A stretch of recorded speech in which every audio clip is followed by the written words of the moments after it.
What, you thought I was going to get through this month without being controversial?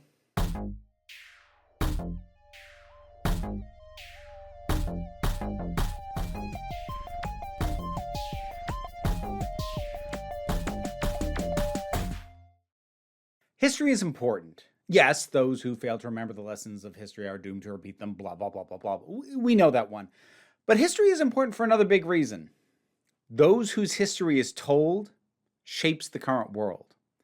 One of the more deeply problematic ways to view history, and if you grew up in the US, it's probably the version of history that you were taught, is the great men perspective, focusing on individuals who it is believed most shaped the world. We get taught names like Henry VIII, Galileo, Martin Luther King Jr., Abraham Lincoln, Julius Caesar, Queen Elizabeth I, Alexander the Great, Attila the Hun, and more, and are told that these are the people who shaped history, often ignoring the context they come from and the fact that for every one great person, great man more often than not, there are millions of nameless people whose very real contributions went unrecorded. A quick shorthand for the kind of person who shaped history and is usually forgotten is Frank Wills. Don't know who Frank Wills is? Well, he was the security guard at the Watergate complex who noticed that several doors were being kept open with tape over the latches and then proceeded to call the police, kicking off the investigation that would eventually cause then President Richard Nixon to resign from the office of president in disgrace. If Frank Wills hadn't noticed the tape on a routine security round at the complex, that entire chapter of history might have gone very differently. So the great men view of history is already deeply flawed on its own. But you know what's even more aggravating? When key aspects of those great men, even the ones who aren't men, are left out of the telling. Today, we're going to talk about people you've probably heard of and likely even studied in school, at least briefly, but also probably weren't told that they were in some way LGBTQIA+.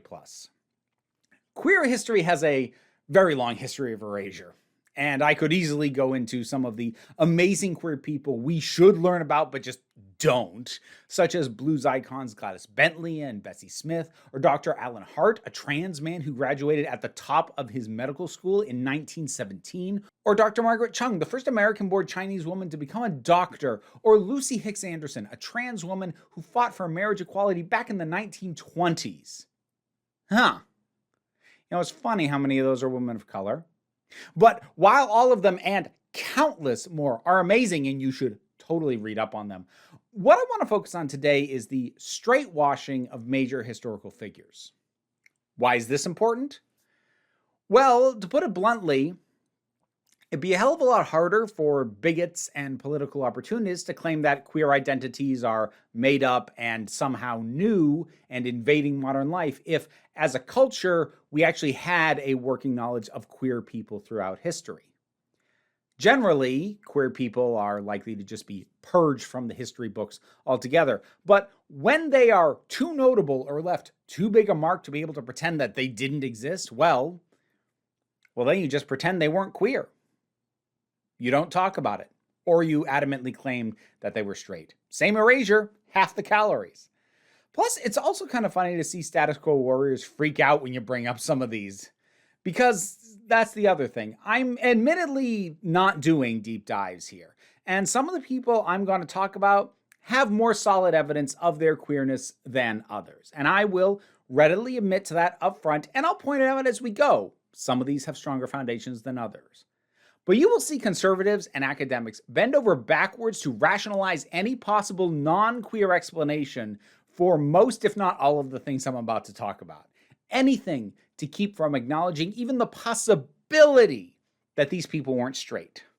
So, yes, for many of the folks I'll be touching on today, saying that they weren't straight is generally considered a contested view. But even though I can't prove to you 100% absolutely that this was the case, it says a lot about how stigmatized being queer is that anything short of that 100% proof gets shouted down as being speculative, when saying that these people were absolutely straight is just as speculative and often flies in the face of evidence that certain folks don't like. You look up the Wikipedia entries for these people, virtually all of them will have some note that claims their sexuality is contested or controversial, because never should it be that the academic world finds evidence of queerness and just goes, oh, okay, well, that's all right then. So now that I have primed some viewers to get excited and others to get preemptively angry, let's talk some queer history.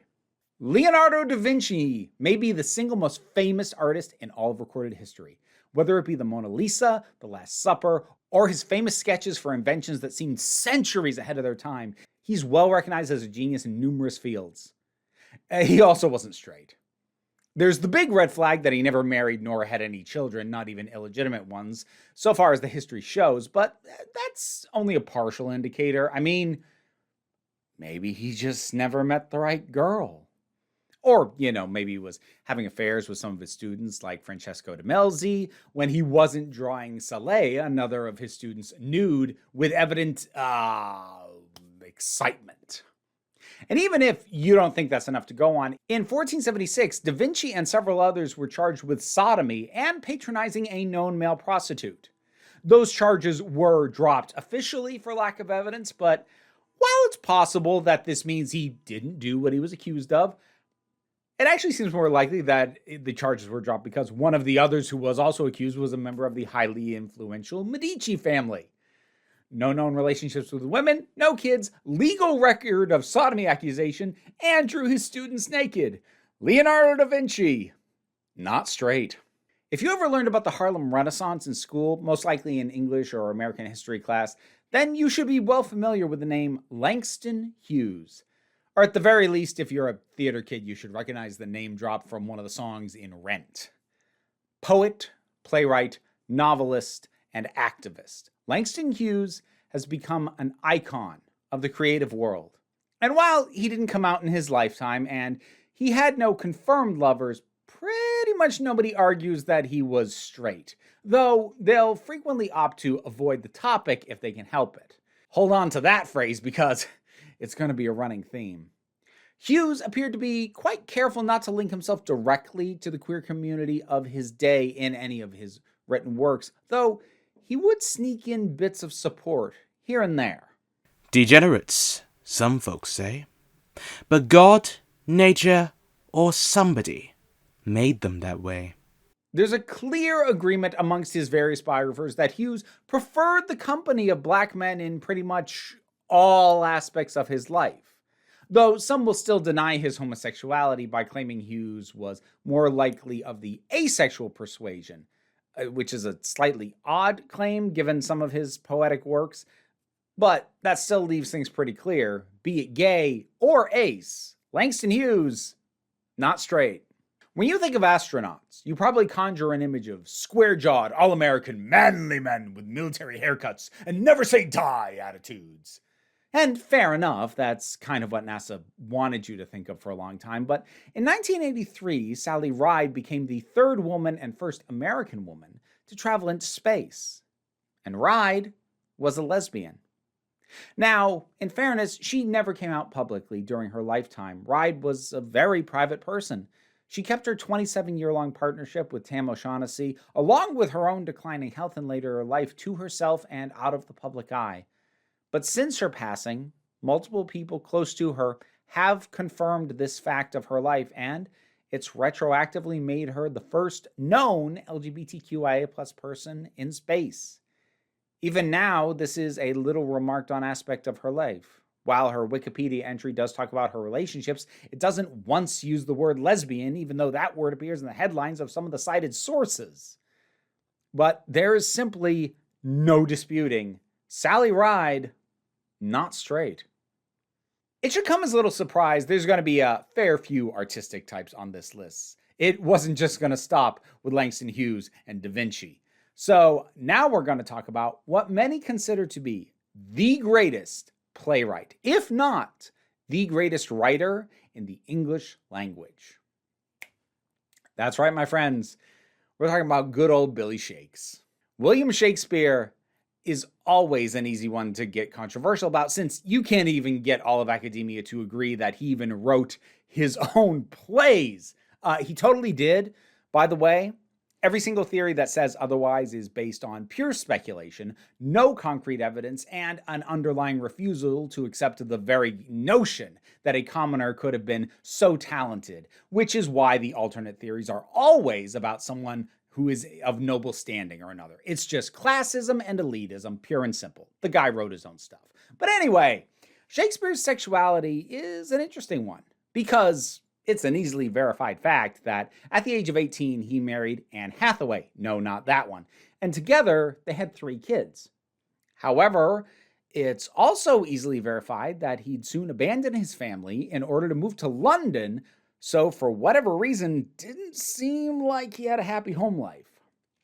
Of course, that alone only means so much. I mean, plenty of straight people have unhappy marriages, and it still seems very likely that Shakespeare had an attraction to women, with some even speculating about affairs such as the mysterious Dark Lady brought up in multiple of his love sonnets. And the sonnets is where we find some very interesting tidbits, because out of the 154 sonnets, 126 of them deal in some way with what has come to be known as the fair youth. This includes possibly the most famous sonnet of all, Sonnet 18, the "Shall I compare thee to a summer's day" one. At this point, virtually no credible academic argues against the fair youth being male, and different theories on who it might have been are out there, yet some still try to avoid the topic of how sincere and sexual the attraction appears to be. But let's let the man speak for himself and take an example. Let's go with Sonnet 20. A woman's face with nature's own hand painted? Hast thou, the master mistress of my passion, a woman's gentle heart, but not acquainted with shifting change, as is false woman's fashion? An eye more bright than theirs, less false in rolling, gilding the object whereupon it gazeth, a man in hue, all hues in his controlling, which steals men's eyes and women's souls amazeth. And for a woman wert thou first created, till nature as she wrought thee fell a doting, and by addition me of thee defeated, by adding one thing to my purpose nothing. But since she pricked thee out for women's pleasure, mine be thy love and thy love's use their treasure. I mean, come on now. And don't give me any of that "they spoke differently about platonic love in ye olden days" stuff, because frankly, we have the man's literal professions of love that he gave for his characters in his plays to say, and it's the same damn thing. William Shakespeare. Not straight. Oh, you think it's been controversial so far? This next one's really gonna ruffle some feathers. Founding Father Alexander Hamilton. Hamilton these days is best known as the subject of a stage musical, but before that, he fought in the Revolutionary War for American independence, was the first Secretary of the Treasury, was married with several children, and may very well have been getting it on with his friend John Laurens on the side for a while. You think people have been touchy about some of the ones I brought up before. Oh boy, do the status quo warriors go off on the suggestion that a founder of this great nation might have been enjoying a blow on the old pan flute with his war buddy now and then. And as with many others in this video, I can't definitively prove my position on this, and even though I'm going to offer you some quotes from Hamilton's own letters, there's going to be a flurry of voices about how this is all just the flowery language of the time, and that's possible. But, well, let's take a listen, shall we? Cold in my professions, warm in my friendships, I wish, my dear Laurens, it might be in my power, by action rather than words, to convince you that I love you. I shall only tell you that, till you bid us adieu, I hardly knew the value you had taught my heart to set upon you. Indeed, my friend, it was not well done. You know the opinion I entertain of mankind, how much it is my desire to preserve myself free from particular attachment, to keep my happiness independent on the caprice of others. You should not have taken advantage of my sensibility to steal into my affections without my consent. How much sexual or romantic intent you want to read into that is ultimately up to you. But it does factually amount to saying, I love you, man. But you know how much I hate people, so I'm kind of pissed that I like you so much. Then there's this one. I acknowledge but one letter from you since you left us, on the 14th of July, which just arrived in time to appease a violent conflict between my friendship and my pride. I have written you 5 or 6 letters since you left Philadelphia, and I should have written you more had you made proper return. But like a jealous lover, when I thought you slighted my caress, my affection was alarmed and my vanity piqued. And yes, flowery language of the time, and yes, Hamilton only says that he is like a jealous lover, not that he actually is one. But at the same time, he was more than happy to compare himself to a lover and his letters to caresses. Of all the metaphors available, even in the realm of flowery language, that feels carefully selected. I could keep going on this one, but this guy really didn't do succinct letters, and this could be the entire rest of the video. So let's just bullet point a few things. Upon his engagement, he wrote to Lawrence comparing his impending wedding to his doom and practically begged Lawrence to come and visit him. Not as a new topic, but as a direct continuation of his dismay at the wedding, and all in the same paragraph. Is all of this definitive proof? No. And admittedly, this one is a little bit more of a stretch than some of the others on this list.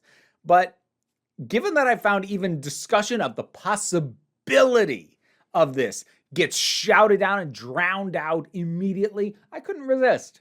Alexander Hamilton, possibly not straight. In either middle school or high school English class, you were probably introduced to the poetry of one Emily Dickinson. You know, the "because I could not stop for death, he kindly stopped for me" lady. Well, despite not being regularly acknowledged in classrooms, it's largely agreed at this point that Dickinson had a deep and sexually charged love towards her sister-in-law, Susan. Exactly how reciprocal this relationship was or how far it ever went physically is still argued to some degree, but it's not really debated much these days that Dickinson's pull towards her sister-in-law was quite sexual in nature. Instead, it's a topic just avoided as much as possible. But it was pretty well laid out in this excerpt from a letter Emily wrote to Susan. Susie, will you indeed come home next Saturday and be my own again and kiss me? I hope for you so much and feel so eager for you that I cannot wait, feel that now I must have you. That the expectation once more to see your face again makes me feel hot and feverish and my heart beats so fast. My darling, so near I seem to you that I disdain this pen and wait for a warmer language. Dang, that woman was thirsty. Emily Dickinson, not straight. We've done a lot of artsy-fartsy stuff, so who's ready for some science?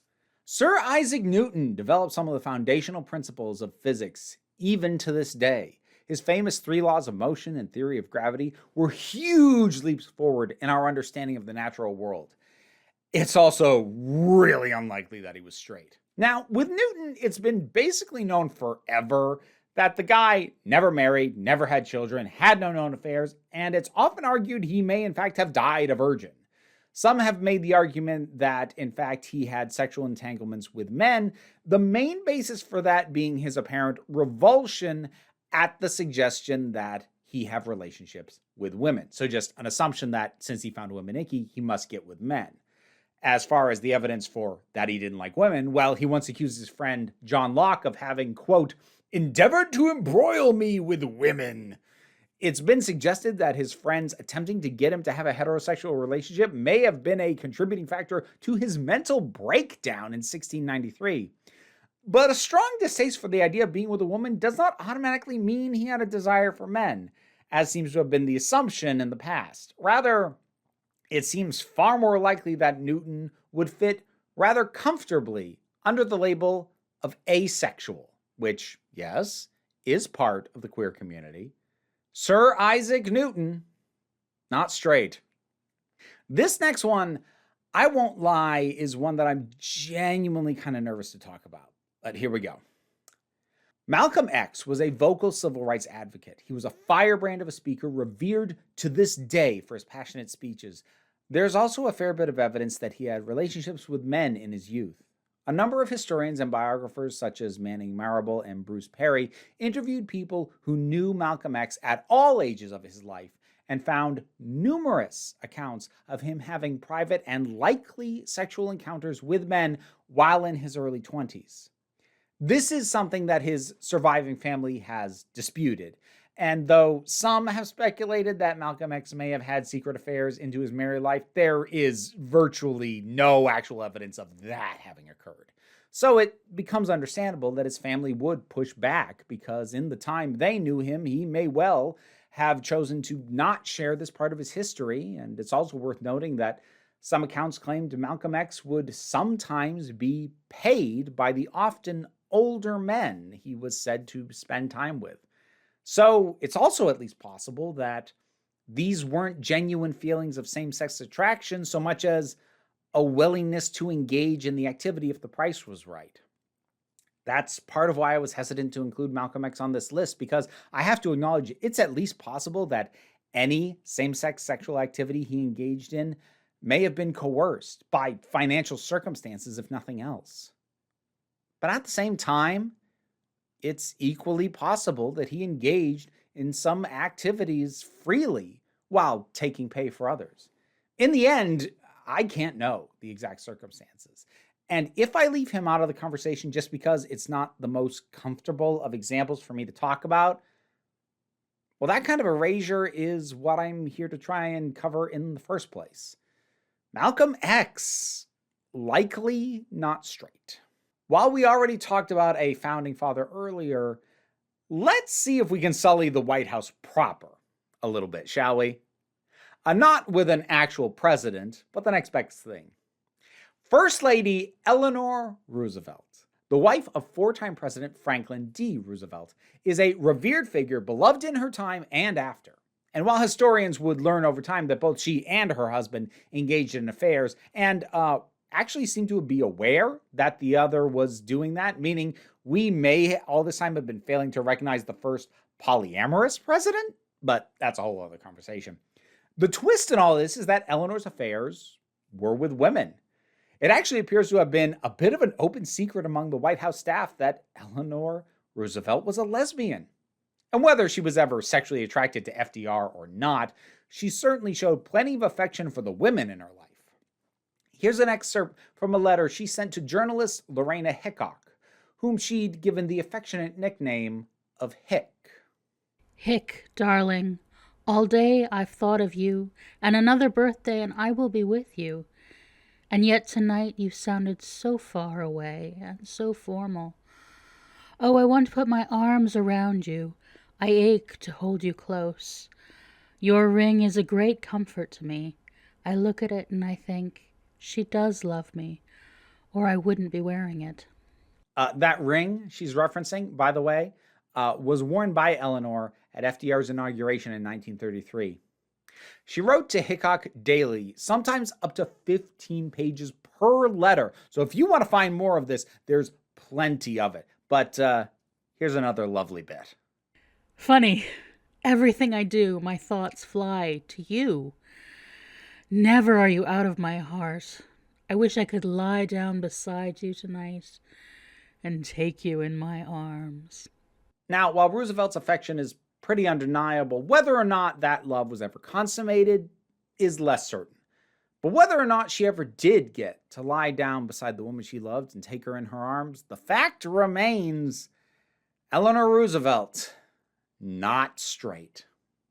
Why don't we round things out with another artist, possibly Mexico's most famous artist, Magdalena Carmen Frida Kahlo y Calderón, usually referred to as just Frida Kahlo. Kahlo was renowned for her portraits, particularly her self-portraits, and was married to fellow painter Diego Rivera.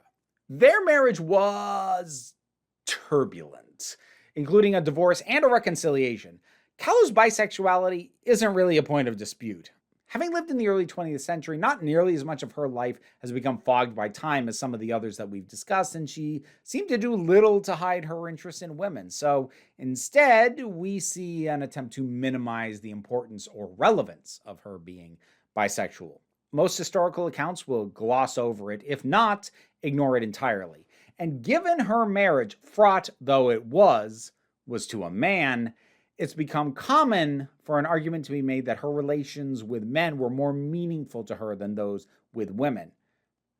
That's, of course, pretty speculative, as it's just as possible that they were equally important, but given the acceptance of heterosexual relationships, that's what she engaged in more frequently and more openly. But even if it's true, and if her dalliances with women were truly less deep or meaningful, that wouldn't make her any less bisexual.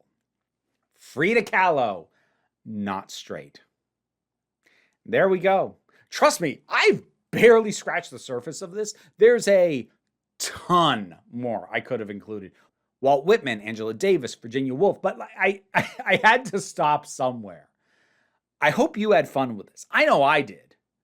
Well, writing and recording it was fun. Moderating the comments probably won't be, but we'll see. I do want to give my thanks to all the wonderful creators who lent their voices to this project. You'll find them listed in the description, as well as links to either YouTube channels or other social media accounts they might have. What did you think about some of these folks? Were any of these news to you? Were you thinking to yourself as I went through these, yeah, no, I knew that already? Or did I surprise you? Whatever the case may be, drop something down in the comments. Let's talk about it. Offer your own instances and examples of similar situations. If you enjoyed this video and want to support what I do, Patreon is the best way to do that. That is what enables me to do this as my living, but the like, share, subscribe are also helpful. Ultimately, though, especially during Pride, what I want you to remember is that you are beautiful, you are valid, and you are loved. You are the council. I am just running the meetings. And until next time, this council is adjourned. Massive thanks to my Patreon supporters, and in particular, I want to thank Robin Moore, Zubin Lutfullah, Tarak, the thing that goes doink in the anime, Ruth, Oliver B., Solitary Pictures, Ulrich Bogdan, Melinda Walters, Jen, Leotha Boyd, Auntie Kate 808, Becky Sparks, Phenobilex the Poodle, Robin Powell, Tracy Scrabbit, Angry Caspero, Adam R.D.L. Taylor, David Hall, Shayla Gourlay, and Rosalind Bennett. Thanks for your support. You can get your name in the credits too if you feel like hearing me possibly struggle with it for several times before getting it right.